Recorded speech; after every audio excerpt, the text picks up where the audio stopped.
Householders may think when their front door is locked tight, their property is safe, but right now, especially on modern housing estates, the letterbox is an easy way into the home for a thief.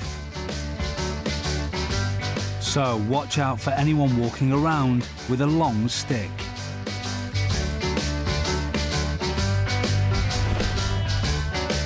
The team are casing this suburban street. They've picked up 3 suitable homes and now park up. The team need the cover of darkness and a certain amount of manual dexterity to succeed. Sorry, what were you It's saying? way past bedtime, but our hustlers are ready to play. Mr. Wilson. All right. Yeah, you were just saying something about something. Alice. They tool up with their weapons of choice and we switch to night cameras. Oh, yeah. But what have they got on the end of those very long sticks? This stick has a magnet on the end and is designed for picking up large bunches of keys, like house keys. This stick has a hook on the end and is designed to pick up smaller keys, like a car key. This stick is actually designed to pick up litter, but it's also ideal for picking up handbags. You can also open up the handbags, go in, take out anything you want. Paul has spotted a house he likes the look of. Only the light in the hallway is on, and he's hoping the owners are in bed. Paul checks out the view from the letterbox, and in he goes. A miniature camera captures the stick's-eye view of the heist. There's a bag on the floor in reach of his claw. He pulls at the bag to get a better look inside, and is rewarded with finding a purse to snatch.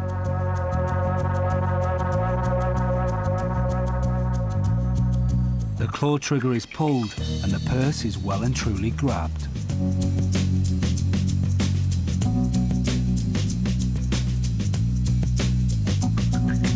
A bit of manipulation, and out it pops.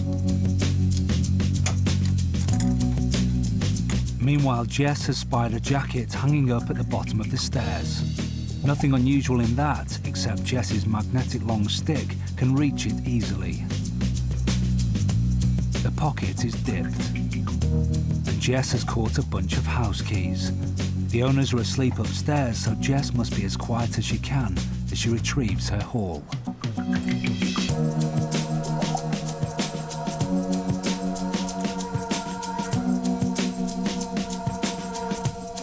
Alex uses a torch to help him see into a dark hallway. He's after some car keys left within easy reach on a console table. He must not make a sound either, or he'll disturb his victims sleeping upstairs.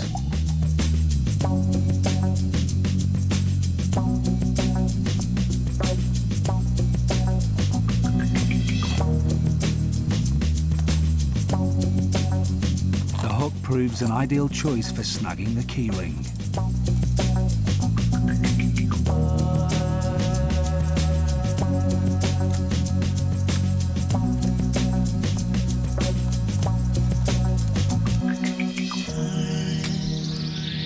Fortunately for Paul's victim, he isn't going to steal their money and cards from their purse. Instead, he's going to leave the real hustle equivalent of a calling card. The owners will be in for a shock when they see Paul's face grinning up at them from the doormat in the morning. But that will turn to relief when they realise it's only a warning and nothing has been taken. Alex could steal this car easily, but he's doing the same as Paul and leaving the car owner a cheeky memento of his nighttime exploits instead. Meanwhile, Jess lets herself in using the house keys she's just fished from the jacket pocket. She's not too cocky though, as any noise may give her away. Alex strikes a pose. His calling card is going to cause more shock than any parking ticket, but it will make sure the owners get to keep their car safe in the future.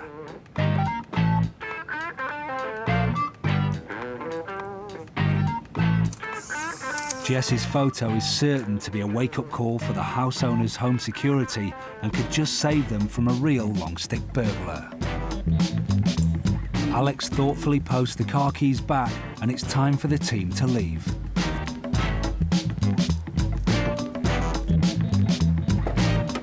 With the photographic mementos left behind, the team can only wonder what the householders' reactions will be tomorrow morning. The obvious advice is keep your keys and your belongings out of sight of your door, preferably in another room. Otherwise... More and more people are installing wireless networks in their homes. This is very practical. It means you can use your computer anywhere inside the house without the hassle of cables running everywhere. But the fact that it's wireless means that it's vulnerable. If it's hacked, people can use your address to download illegal content. They can use your address to send spam and release viruses in the internet. And people can even look at everything that you're sending over the internet. 22% of the British population have broadband internet and 30% of those have wireless access. So booking a holiday or doing your shopping online may seem safe and practical, but it can be very unsafe.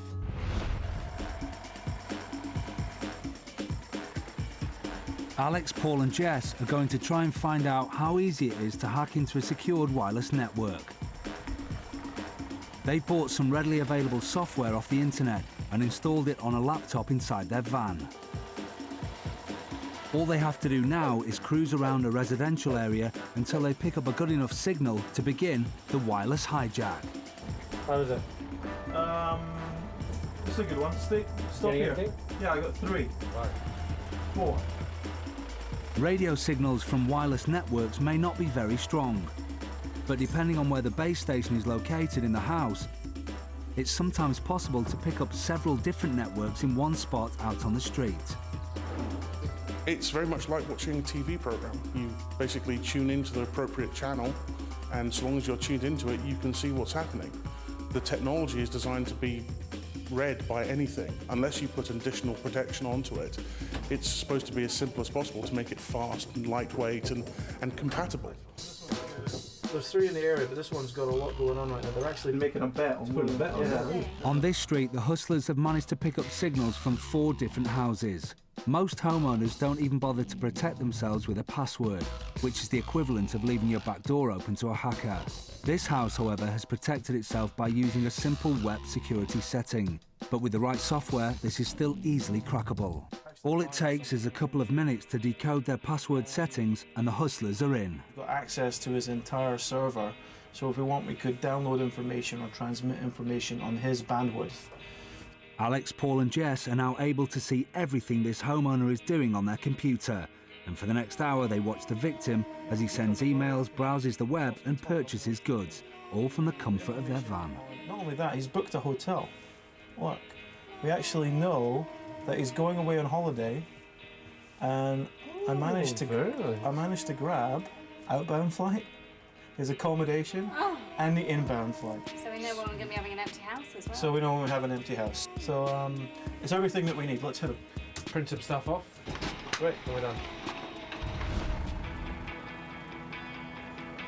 Posing as officials from Ofcom and armed with a hidden camera and printouts of the websites the markers visited, Paul and Jess are about to confront the owner of this so-called safe wireless network. Hi there, are you Mr. Smith? What was that, yeah? Andrew Smith? Yeah. My name's Rob Marks, I'm from Ofcom. Who? Ofcom, we're the Office of Communication. Right. This is Katie Summers. We have some concerns about your internet usage. Do you have a wireless router here? I do. Is this something you've been looking at in the last half hour? Maybe bought grumpy old men? How about, you actually got it from Amazon, I think. Yeah. And did you also buy Mozart's piano concertos? Indeed. Oh, eBay. Is this your eBay account? It is, but I've not used that at all recently. Yeah, but we still have access to that. And we also noticed that you booked a holiday. Are these the dates that you'll be away, Mr. Mark? You're standing on my doorstep of my house telling me that you know that I've booked a holiday. And I know when you're going to be away. Exactly. I know exactly when your house is going to be empty. Exactly. What you should really be wondering is how dangerous this could be. Because somebody could park themselves outside of your house. Yeah. They could get access to your internet server, and from your IP addresses, they could launch an attack on the internet, send a virus out, which if it were to damage the financial institutions of this country, the police would track it back to you. How have you got this information then? What we've done is be able to get access to your network and see everything. Paul explains how he got access to what Mr. Smith thought was a secure wireless network. He used software readily available on the internet, and he bought a wireless network adapter for a laptop. Within minutes, he was able to see what Mr. Smith was up to and gain valuable information. So, how does Mr. Smith feel now? With the money I've spent on some of the software, gutted to be honest, is that I'll have to say. You know, partially stitched up and complete and utterly gutted. It's simple as that. When I was told about going on, that I'm going on holiday, I was just in disbelief.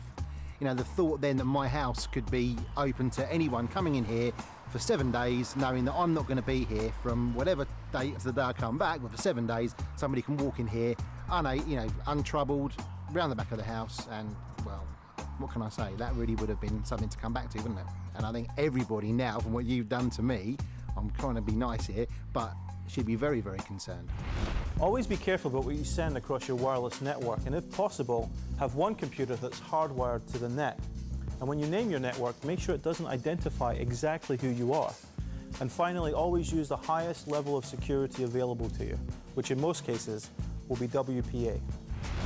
Wi-Fi is probably the hustler's dream. I'd say the two most solid pieces of advice are, if you're going to have a wireless network, make sure that there's security on it.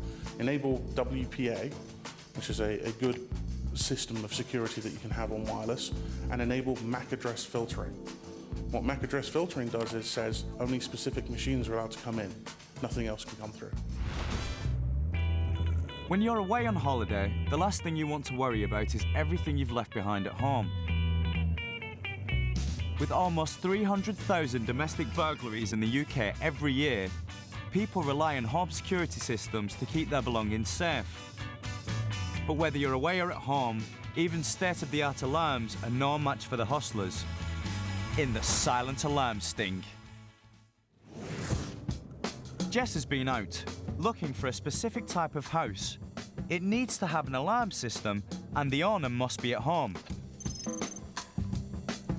Having found one that fits the bill, she's noted down the company name on the external alarm box and has looked up the property's phone number using an online directory service. She puts in a call. Well, hi there. I'm calling from security. Are you aware that your silent alarm has been set off? If it's been set off within the last 15 minutes, have you been at home? Well, whenever a silent alarm goes off, it's our policy to send out a couple of technicians straight away, because obviously we need to make sure that everything's okay. So Jess has found a security-conscious Mark who's bought her story and is now expecting some technicians to take a look at his alarm. Okay, thank you very much. Okay, bye. He won't be disappointed.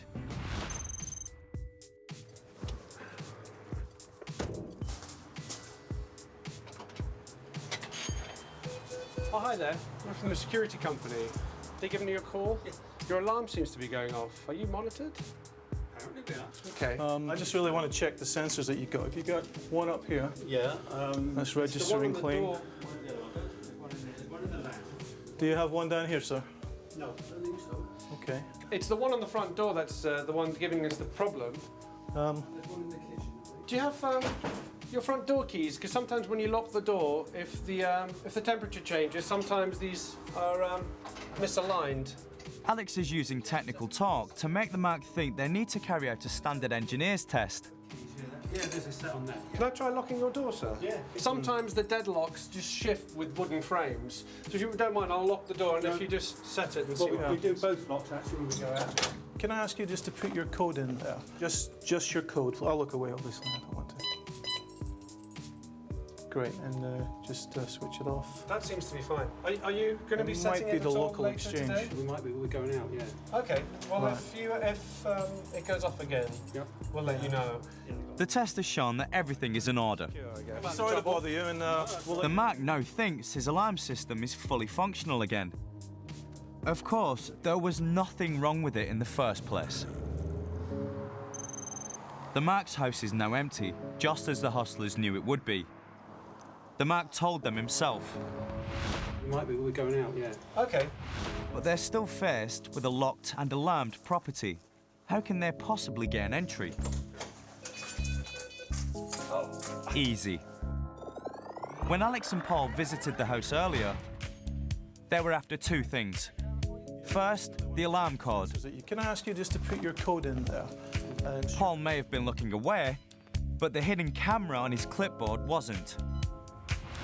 And whilst Paul was keeping the Mark busy, Alex was outside making a plasticine imprint of the front door key, giving them everything they needed to burgle the Marks' house.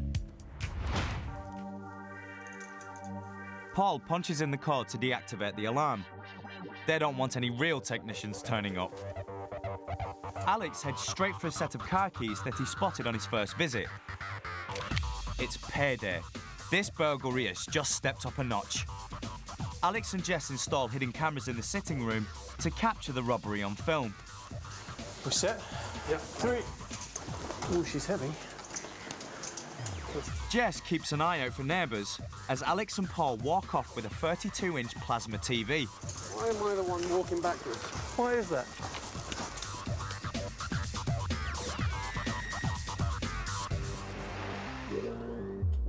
With the unexpected bonus of the car, they're getting out as quickly as they can.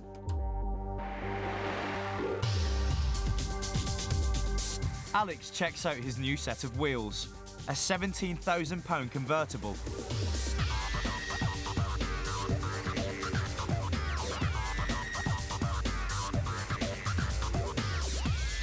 And they're gone. The whole burglary took a matter of minutes.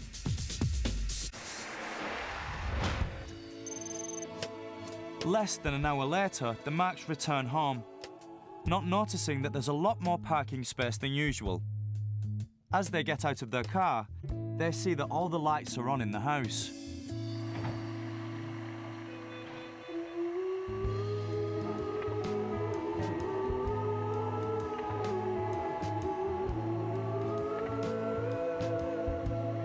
The Mark naturally thinks back to the unexpected visitors he had earlier in the day.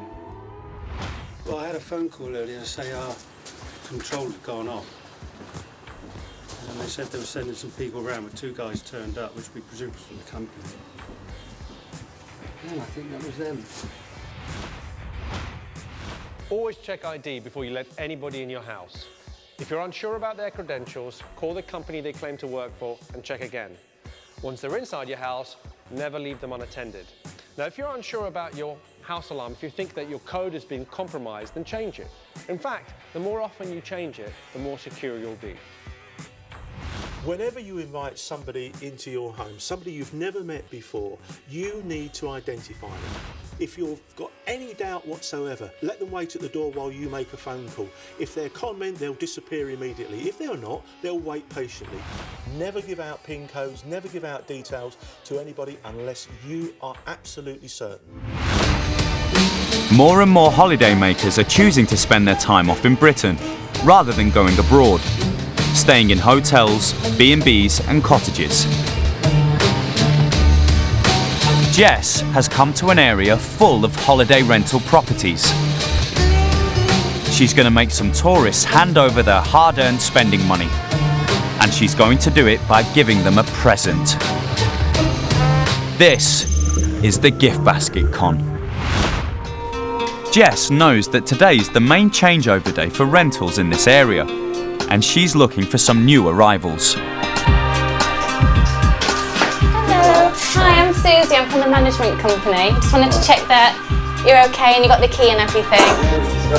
You have? Oh, good. Bingo. Brought you some little goodies as well.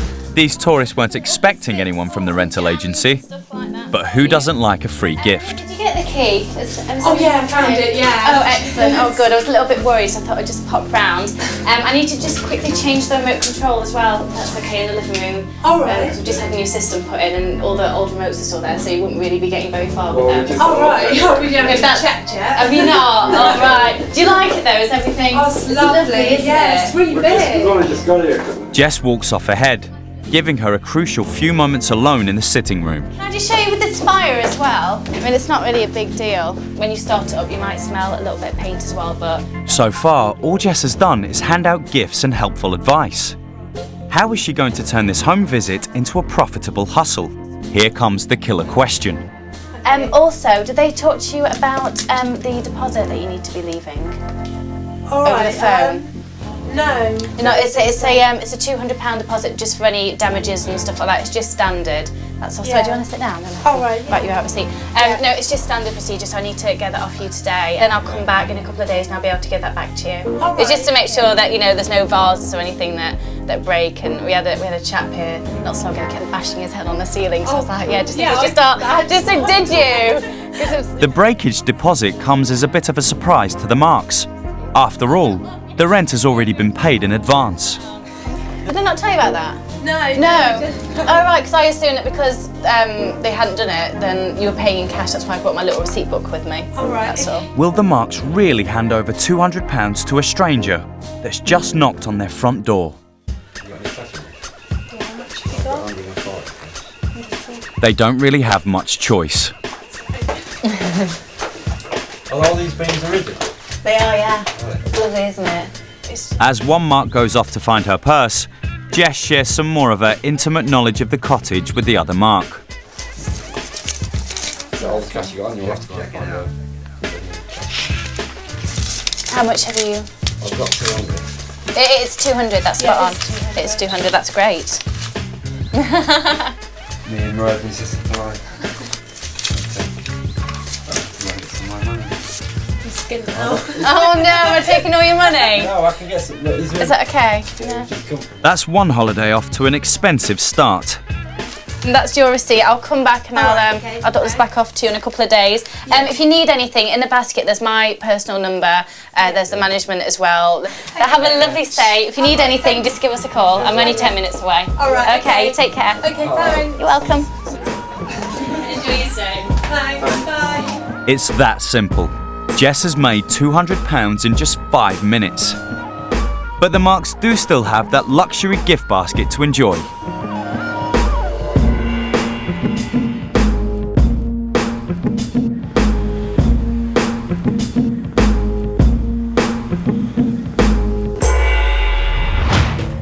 So how did Jess know all the intimate details of the cottage? Hello. Hi, I'm Susie. I'm from the management company. She didn't. She just walked around like she'd been there 100 times before. Did you get the key? Oh yeah, I found it. Yeah. Oh, excellent. Oh, good. I need to just quickly change the remote control as well. And though it sounded like she knew what she was talking about, Can I just show you with the spire as well? everything she said would have been true for any cottage in this area. We had a chap here not so long ago kept bashing his head on the ceiling. So I was like, But it was all accurate enough Are all these beans original? they are, yeah. that the Marks never questioned her credentials. Have a lovely stay. If you need anything, just give us a call. And what about the luxury gift basket? Unfortunately for the Marks, it's full of the kind of luxury you get from free brochures and a trip to the local pound shop. It's worth all of £9. We told the Marks that they'd just been the victims of a con trick. What are you going to do? It's 200 quid. We'd only been here 2 minutes and you're caught off guard, aren't you? Next time it's going to be a professional ID, a phone number, and I'm going to phone that number up and check it before they leave, or I'd give a deposit. It's the only way. When people leave the city and they go abroad, they go to the country, they tend to let their guard down a little bit. Now Jess shows up and she looks the part and she uses one very good psychological trick. She gives them a gift. Now a gift, no matter how inexpensive it is, makes the other person feel indebted to you. They're liable to give you stuff in return, in this case, money. You can start your security for your holiday well before you travel.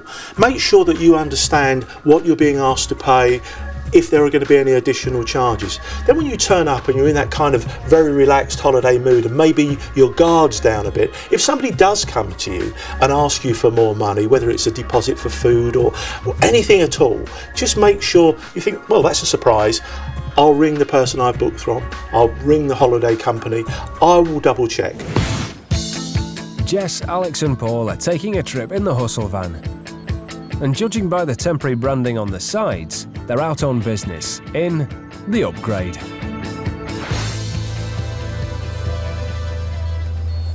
The hustlers are doing some cold calling in a residential neighbourhood. And they're specifically targeting people with a visible satellite dish.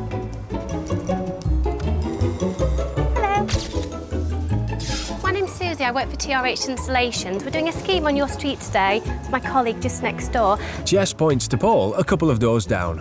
I'm just over there. Two people in matching jerseys on the same street. They must be legit. Do you have a satellite? Can I ask? Today we're doing a scheme. What we're going to do is we're going to offer for a whole year access to every single channel. All the sports, all the films. Also, you know, all the box office channels that you usually have to pay for. Doing all of those as well, so you'll have access to every film. What we do is we swap your card over, give you a new card, activate it in 90 minutes. It's £50 for the entire year.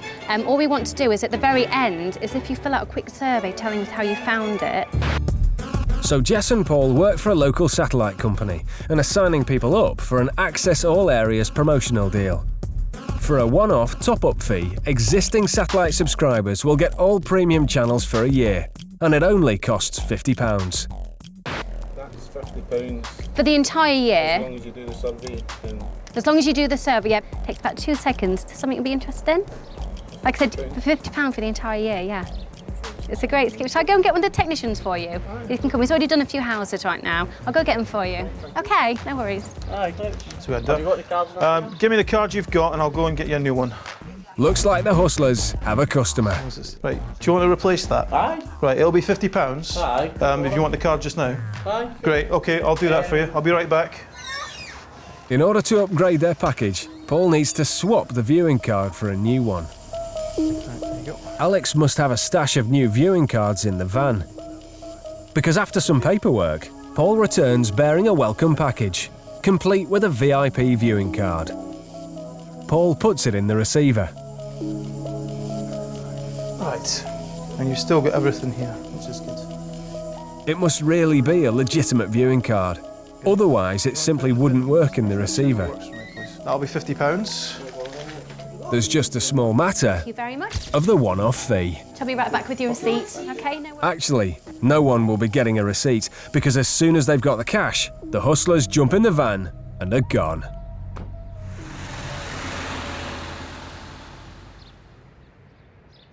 So what's really going on? OK, I'll do that for you. I'll be right back. The secret's in that brand new viewing card the hustlers are getting from Alex. Here's what the marks didn't see. Alex took their existing viewing card, gave it a bit of a clean, added a sticker to make it look new, and handed it back to Paul attached to a bogus welcome letter. Right. All the Mark's old channels reappeared. Perfect. Of course they did. It was their own viewing card after all. Right. That'll be £50. They all paid £50 for a little green sticker and an official-looking letter. Did you, me dear? Made easy. Unfortunately, those premium channels will never appear, no matter how long they wait. 50 quid for all the channels, that was it. The guy who was pretty convincing seemed to know what he was talking about. People looked genuine enough to me. The guy came in, the card related to the headline on the paper. His van was all logoed up, so I'd seen all that. She told me she was going to come back with a receipt, but she hasn't came back yet.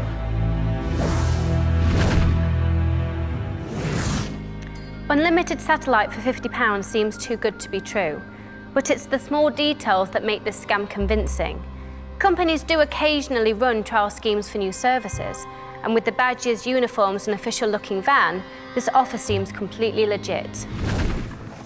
A CD of call centre sound effects. And a cold call to someone who's about to receive the offer of a lifetime.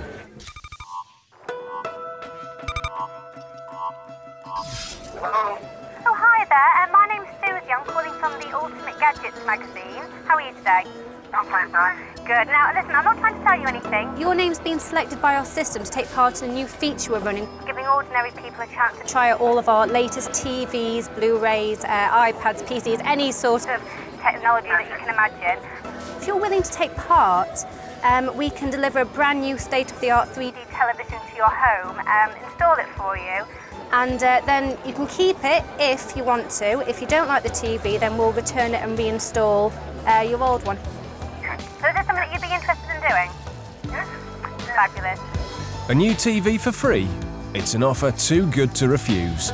we'll probably be able to deliver the TV to you sometime after 11:30. Is that okay with you? Lovely, thank you. You're welcome. Be with you soon. Bye. Buckle up. This is old for new. Later that morning, a delivery van turns up. It's got lots of authentic-looking branding, so it must be genuine. The Mark is outside and gets a good look at the van and the delivery men. How are you, mate? You all right? How did you hear about me? Did my wife fill in something or...? You know, we just get sent to where we get sent to. Because I'm not wanting you to take my telly and ripping me off. No. Some people are just too suspicious. You're going to get a nice brand new one. 3D. It's 3D, state-of-the-art, and also, if you don't like it, you get your old telly back and you've had a nice new telly to play with. So very good TVs. Can we have a look at your one? Yep, thank you. The workmen go inside to look at the Mark's existing TV. It'll be swapped for the new one. They also place some hidden cameras to capture the action. Just on a bracket here. Okay. All right, let's just grab the other one. Having scoped out the living room, Alex and Jazz head outside to the van to bring in their delivery.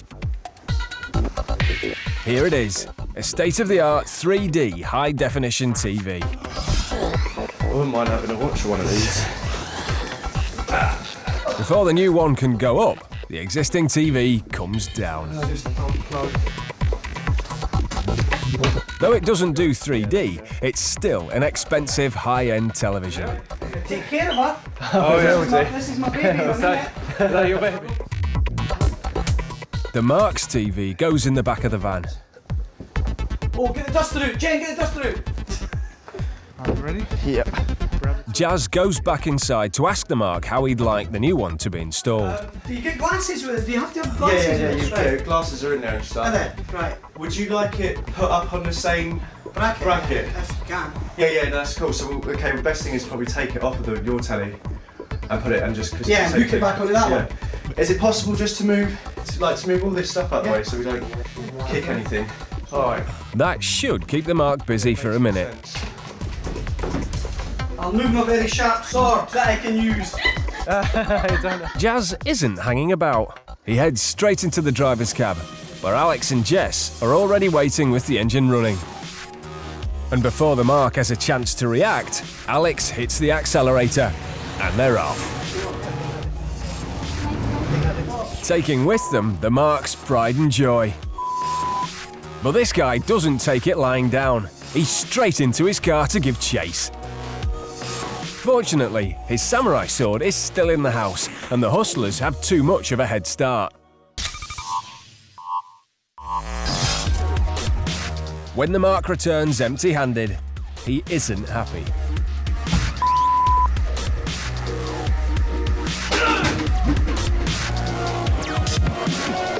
Still, at least he's got a brand new TV boxed up in the house, doesn't he? Oh, look. Books. Excellent. Just full of stupid books. What a great con. What a great con. I'd fell hook, line and sinker. Something that's free, it's not a good offer. You know what I mean? There's something there.